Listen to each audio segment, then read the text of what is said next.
Hi everyone. आज के इस वीडियो में मैं बताने जा रहा हूं कि आप अपने राशन कार्ड में किस तरह से सुधार कर सकते हैं। किसी के नाम का स्पेलिंग सुधार कर सकते हैं, किसी का नाम ऐड कर सकते हैं या किसी का नाम रिमूव भी कर सकते हैं। तो उसके लिए आपको सबसे को क्या क्या डॉक्यूमेंट अपलोड करने की जरूरत पड़ेगी। तो डॉक्यूमेंट में आपको सबसे पहले जरूरत पड़ेगा एक बैंक पासबुक का, जिसके नाम से एडिट कर रहे हैं उसका बैंक पासबुक का जरूरत पड़ेगा, आधार कार्ड का जरूरत पड़ेगा और रेसिडेंशियल सर्टिफिकेट, यानी उस पर्सन का तीनों चीज एक डॉक्यूमेंट में पीडीएफ बना के रख लेना है और तीनों पे अपना सिग्नेचर होना चाहिए उस पर्सन का। उसके बाद आपको फैमिली फोटो की जरूरत पड़ेगी। जो रिमेनिंग फैमिली बचते हैं उनका एक ग्रुप फोटो होना चाहिए। उसके बाद आपको अ, उसी पर्सन का इनकम सर्टिफिकेट भी बना होना चाहिए। ये सारी चीजें आप बनाकर पहले से एक फाइल में रख लेंगे। अगर किसी तरह का वो डिसेबिलिटी से फेस करते हैं, यानी विकलांगता से अगर किसी तरह का विकलांगता है, तो उसका भी सर्टिफिकेट होना चाहिए। अगर नहीं तो उसकी सर्टिफिकेट की जरूरत नहीं पड़ेगी आपको। तो ये सारी डॉक्यूमेंट्स आपको बना के रख लेना है, या तो जेपीजी के फॉर्मेट में, या नहीं तो और जो डॉक्यूमेंट अपलोड करना है वो पीडीएफ के फॉर्म में हो जाएगा। इस तरह से आप सारे डॉक्यूमेंट्स अरेंज कर लेंगे। उसके बाद हम आगे बढ़ते हैं प्रोसीजर के साथ। सबसे पहले जाना पड़ेगा अपने ब्राउजर पर और वहां पे सर्च करना होगा जन परिचय। जन परिचय सर्च करने के बाद सबसे पहला लिंक खुल के आ जाएगा, जन परिचय ऑफिशियल पेज। इसको ओपन कर लेंगे। ओपन करते ही कुछ इस तरह से टैब खुल के आएगा, जिसमें आपको दिख रहा है कि एक आईडी मांग रहा है लॉगिन करने के लिए, पासवर्ड। अगर आपकी ये एक तरह से डिजी लॉकर आईडी है, तो अगर आपका डिजी लॉकर पर आईडी बना हुआ है तो आप यहीं से सिंपली चलेंगे। और अगर आपका आईडी नहीं बना हुआ है तो आप साइन अप करेंगे। हाँ, एक चीज और ध्यान रखना है कि ये आईडी पेरेंट्स का होना चाहिए, यानी जिसके नाम पे राशन कार्ड है, यानी घर की जो हेड फीमेल है, यानी खास करके आपके मदर, या आप सेल्फ कर रहे हैं तो आप खुद घर की हेड जो लेडी है उनके नाम पे राशन कार्ड होता है, तो उनके ही नंबर से यहाँ पर अकाउंट होना चाहिए। तो आप उनके नाम से अकाउंट बना लेंगे। चलिए मैं बना के दिखाता हूँ आईडी इस पे कैसे बनाएंगे। नीचे लिखे हुए साइन अप पर जब मैंने क्लिक किया तो एक नया पेज फॉर्म खुल के आया। इस फॉर्म को फिल कर लेते हैं और आगे बढ़ते हैं। नंबर फिल करने के बाद जनरेट ओटीपी पर क्लिक करना है। ओटीपी हमारे रजिस्टर्ड मोबाइल नंबर पे आ जाएगा। जो नंबर हमने वहां पे फिल किया है उस पे ओटीपी भेज दिया जाएगा। ओटीपी फिल कर लेते हैं वहां से देख के अपने मोबाइल से। ओटीपी फिल करने के बाद सबमिट बटन पे क्लिक करेंगे। यहाँ वेरीफाई हो गया। अगर यहाँ पर मेरा इस नंबर से ऑलरेडी अकाउंट बना होता तो ये वेरीफाई का टिक नहीं लगता, वहां पे हमें लिख के आ जाता है एक पॉपअप में कि आपका ऑलरेडी इस नंबर से अकाउंट बना हुआ है। अब क्या करेंगे, हम अपना नाम फिल कर लेंगे। मतलब जो घर की हेड लेडी है उनके नाम से, जो घर की जैसे माँ हो गई, माँ के नाम पे ही राशन कार्ड रहता है तो उनका नाम फिल कर लेंगे, उन्हीं के नाम से बनाएंगे अकाउंट।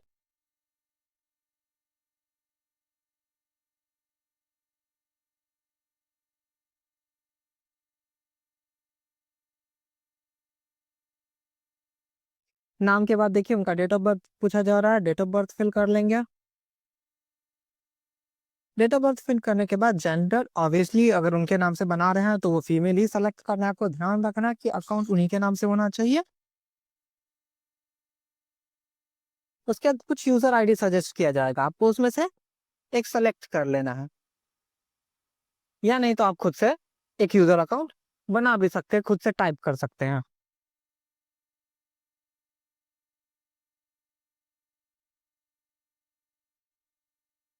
अगर वो आप जो चुन रहे हैं वो वैलिड होगा तो वो ऑटोमेटिकली ले लेगा, नहीं तो वो इग्नोर कर देगा, आपको बता देगा कि ऐसा ऑलरेडी एग्जिस्ट करता है। पासवर्ड चुन लेंगे कुछ अपने मर्जी का जो आपको याद रहे।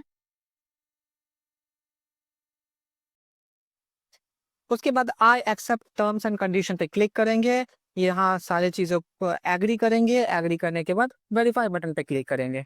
वेरीफाई करते ही देखिए यहाँ पे बन के आ गया, thank you for signing up for जन परिचय मेरी पहचान सर्विस, और इसको कंटिन्यू कर देंगे। कंटिन्यू करने के बाद यहाँ पे हमें आधार नंबर से अपने वेरीफाई करना है। ओटीपी फिल करने के बाद सबमिट बटन पे क्लिक करेंगे। सबमिट बटन पे क्लिक करते ही ये प्रोसीड हो जाएगा। और अगर आप चाहें तो इसको अभी के लिए स्किप भी कर सकते हैं।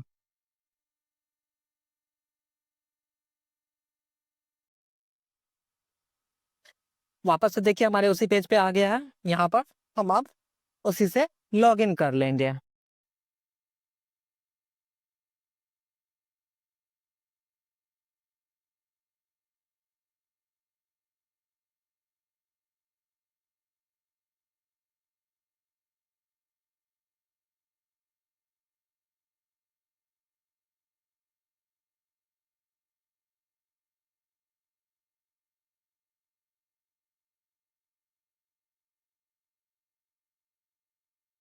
लॉगिन पे क्लिक करने के बाद ओटीपी फिल करने का ऑप्शन आएगा, ओटीपी फिल कर लेंगे। ओटीपी फिल करने के बाद साइन इन करेंगे। साइन इन होने के बाद यहाँ पर हमारा आईडी लॉगिन हो चुका है। आईडी लॉगिन होने के बाद हम यहाँ सर्च बॉक्स में आ जाएंगे। सर्च बॉक्स में टाइप करेंगे Bihar ration. Bihar ration search करने के बाद ये एक टैब खुल के आया, इसको ओपन कर लेंगे, एक्सेस नाउ करेंगे। एक्सेस नाउ करने के बाद यहाँ पर देखिए लॉगिन करने का ऑप्शन आ रहा है।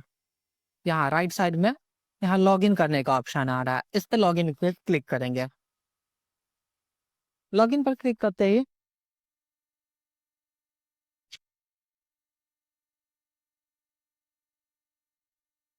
हो सकता है ये टाइम भी ले कई बार पोर्टल स्लो रहने पर।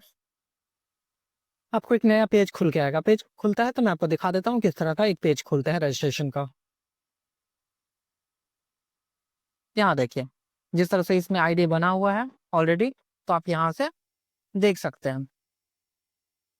यहाँ से अप्लाई नाउ, न्यू, रूरल है या अर्बन है, आप वहाँ से, या आपको नया राशन अप्लाई नहीं करना है, आपके जैसे कि आपको करेक्शन करना है, तो यहाँ देखिए थर्ड ऑप्शन में आपको देखने को मिल रहा है apply for correction. Apply for correction पर क्लिक करेंगे।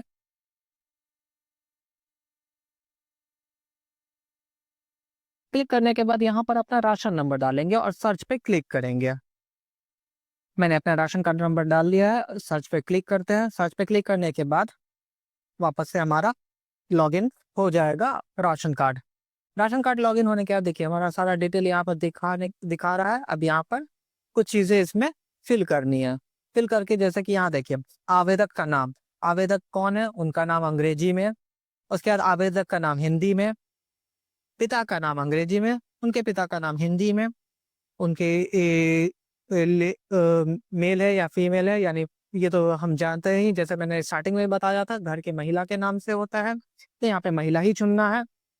कार्डधारी का संबंध, कार्डधारी यहाँ पर सेल्फ चुनेंगे क्योंकि हम उन्हीं के नाम से कर रहे हैं करेक्शन।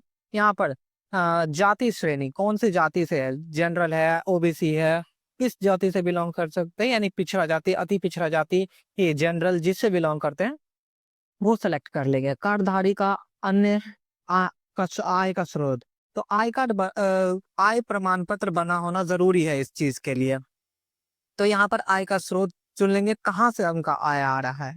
कार्डधारी का मासिक आय, महीने का आय कितना है, मतलब महीने का इनकम कितना है उनका, वो यहाँ पे फिल करेंगे। उसके बाद कार्डधारी का आय सर्टिफिकेट नंबर, जो मैंने बताया था अभी कि आय प्रमाण पत्र बना होना चाहिए उनका, यानी इनकम सर्टिफिकेट बना होना चाहिए उनका, वो सर्टिफिकेट नंबर यहाँ पर फिल करेंगे। उसका परिवर्तन का कारण, क्या क्यों परिवर्तन कर रहे हैं उसका कारण यहाँ पे फिल करना है। कार्डधारी का बैंक का नाम, यानी बैंक में क्या नाम है कार्डधारी का, वो यहाँ पे फिल करेंगे। कार्डधारी का बैंक का खाता, कौन सा खाता है वो फिल कर लेंगे यहाँ पर। कार्डधारी का बैंक का आईएफएससी कोड, यानी बैंक डिटेल ही है यहाँ पे, और कार्डधारी का बैंक खाता संख्या। यहाँ तीनों, ये जो लास्ट के 3 ऑप्शन है, तीनों बैंक से रिलेटेड है। बैंक किस खाते में है, अ, शाखा में है, वो फिल करना है, उसका आईएफएससी कोड फिल करना है, उसका अकाउंट नंबर फिल करना है, और ये सब करने के बाद सबमिट बटन पे फिल क्लिक करेंगे। एड्रेस के साथ एड्रेस भी पूरा उसमें डालना है। ठीक है, मैं फिल करके बताता हूँ, उसके बाद आगे प्रोसीड करते हैं। आप देख सकते हैं मैंने अपना सारा डिटेल फिल कर लिया। सारा डिटेल फिल करने के बाद सबमिट बटन पे क्लिक करेंगे और देखिए यहाँ पर एक लिखा क्या गया, सक्सेस, ये एप्लीकेंट डिटेल है सक्सेसफुली सेव्ड, तो ओके करेंगे। ओके करने के बाद अब स्क्रॉल करके नीचे की ओर आएंगे। नीचे की ओर आने के बाद आप देख सकते हैं कि सारा का सारा डिटेल यहाँ पे दिया हुआ है कि कौन-कौन कार्ड में मेंबर जुड़े हुए हैं मेरे। तो यहाँ से अब हम जिसको चाहें एडिट कर सकते हैं या चाहे तो डिलीट कर सकते हैं। एडिट में आप उनका नाम, उनका नंबर, ये सारी चीज़ें चेंज कर पाएँगे और डिलीट करने पे उस मेंबर का नाम हट जाएगा। या आप यहाँ पर देख सकते हैं ऐड मेंबर। तो ऐड मेंबर के ऑप्शन से आप जाकर किसी मेंबर को ऐड भी कर सकते हैं। कोई नया मेंबर आपके फैमिली में जुड़ा है तो आप यहाँ से उसको ऐड भी कर सकते हैं। जैसे कि मुझे एक नाम हटाना है, ये थर्ड वाला नाम मुझे हटाना है, तो मैं क्या करता हूँ सिंपली इस पे डिलीट का बटन क्लिक करता हूँ। डिलीट कर दिया और फोर्थ नंबर वाला भी हटाना है, तो मैं इसको भी डिलीट कर देता हूँ। दोनों को डिलीट कर दिया और फिफ्थ नंबर वाले में मुझे एडिट करना है, तो मैं एडिट वाले बटन पे क्लिक करता हूँ। एडिट वाले बटन पे क्लिक क्लिक करने के बाद अब जिस वाले नाम के ऑप्शन को मैंने एडिट किया है उसके लिए एक नया स्लाइडर खुल के आ गया जिसमें उसका सारा डिटेल पहले से फिल है। अब मुझे जो चीज़ें चेंज करनी है उसको चेंज कर लेते हैं और चेंज करने के बाद अपडेट बटन पे क्लिक कर देंगे। ये अपडेट हो जाएगा। जो भी एडिट करना था मैंने कर लिया है। आप भी इसी तरह जो भी एडिट करना हो वो सारी चीज़ें एडिट कर लेंगे। देखिए जैसे मैंने 2 नंबर को एडिट किया तो वो ग्रीन कलर का शो कर रहा है, 3 नंबर को डिलीट किया तो वो रेड है, 4 नंबर को डिलीट किया वो भी रेड है और 5 नंबर को मैंने एडिट किया तो वो भी ग्रीन कलर में शो कर रहा है। अब क्या इन सब करने के बाद submit and go an extra verification पे क्लिक करेंगे।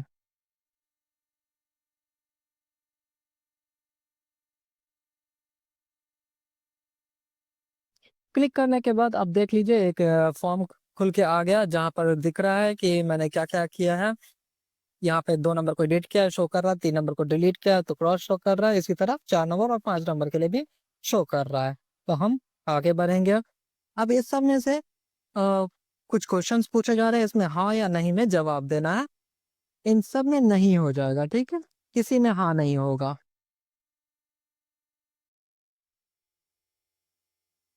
सब में नहीं करने के बाद submit and go for document uploadation पे चले जाएँगे।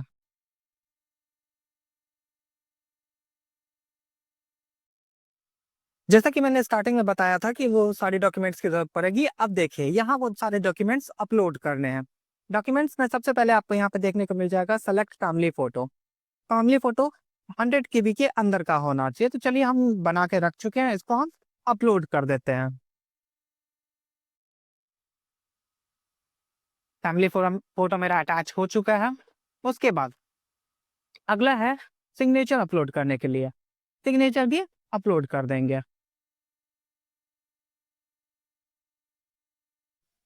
सिग्नेचर अपलोड करने के बाद अब यहाँ पर देखने को मिल रहा है आपको डॉक्यूमेंट जो कि 1 एमबी से कम का होना चाहिए।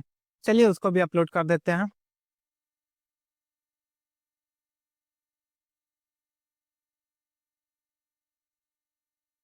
डॉक्यूमेंट अपलोड होने के बाद यहाँ देखिए आपको शो के किया डॉक्यूमेंट। डॉक्यूमेंट अपलोड होने के बाद 1 एमबी से कम में आपको इनकम सर्टिफिकेट भी होना चाहिए।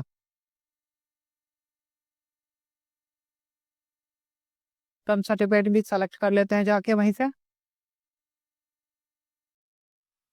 सारी चीज़ें सेलेक्ट होने के बाद अब यहाँ पर क्या है ना हम इस सबको सेलेक्ट कर लेंगे। स्कैन कॉपी ऑफ आधार जो कि हमने डॉक्यूमेंट में अपलोड अटैच किया है। एक ही डॉक्यूमेंट में मेरे स्कैन है आधार कार्ड का भी, बैंक के फर्स्ट पेज का भी और रेजिडेंशियल सर्टिफिकेट का भी। यानी ये सारी चीज़ें हमने अटैच कर दी है। बस अगर आपके पास डिसेबिलिटी सर्टिफिकेट है यानी अगर आप किसी तरह से विकलांग के हैं तो उसका सर्टिफिकेट आपके पास होगा, वो भी यहाँ अटैच करने के बाद इसी डॉक्यूमेंट में यहाँ आप उस पे भी टिक करते हैं। अगर नहीं है तो आप यहाँ पे टिक नहीं करेंगे और फिर आगे बढ़ेंगे यहाँ पर इस चेक बॉक्स को टिक करके आप सारे डॉक्यूमेंट्स अपलोड करने के बाद upload document at final submission पर क्लिक करेंगे।